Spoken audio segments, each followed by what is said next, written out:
మే 1న మనకు నర్మదా నది పుష్కరాలను కూడా మొదలవుతున్నాయి. ఎందుకంటే మేషంలో ఉన్నటువంటి గురువు వృషభంలోకి రావడం వచ్చినటువంటి రోజు నుండి 12 రోజులు మొదటి 12 రోజులు పుష్కర కాలంగా చెప్పుకోవచ్చు. నిజంగా మన సైడు ఇంట్రెస్ట్ చాలా తక్కువ పెడతారండి. అది చాలా ఎక్కువగా ఉంటుంది.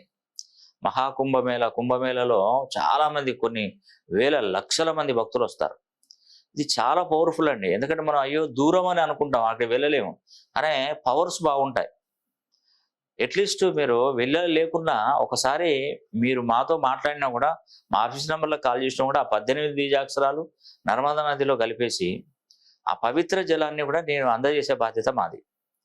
కాబట్టి దీనికి మీ దగ్గర నుండి ఏం పెద్దగా వసూలు చేసేది ఏముండదు. చార్జెస్ సింపుల్గా ఏదో కొంత అమౌంట్ మాత్రమే ఉంటుంది. మే 1వ తారీఖు నుండి 12వ తారీఖు వరకు నర్మదా నది పుష్కరాలు జరుగుతాయి.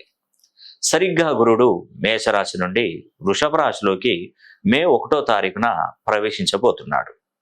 ప్రవేశించిన నాటి నుండి మొదటి 12 రోజులు పుష్కరాలు జరుగుతాయి.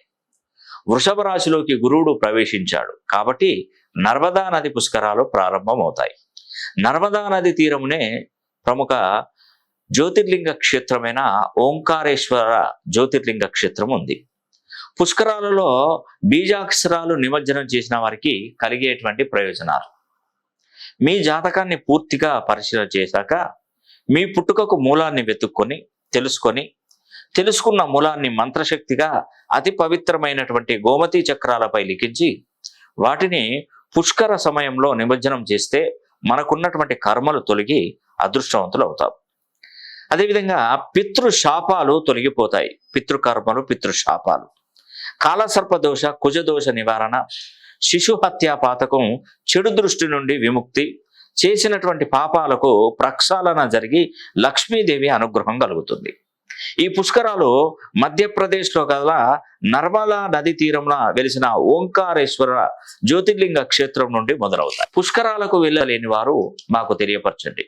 మీ గోత్రనామాల మీద బీజాక్షరాలు లిఖించి నర్మదా నది పుష్కరాలలో నిమజ్జనం చేసి పవిత్ర నర్మదా నది పుష్కర జలాన్ని మీ ఇంటికే అందజేస్తాం. ఈ అవకాశాన్ని ప్రతి ఒక్కరు సద్వినియోగం చేసుకొని మరి వివరాలకై మా ఆఫీసు నెంబర్లకు సంప్రదించండి.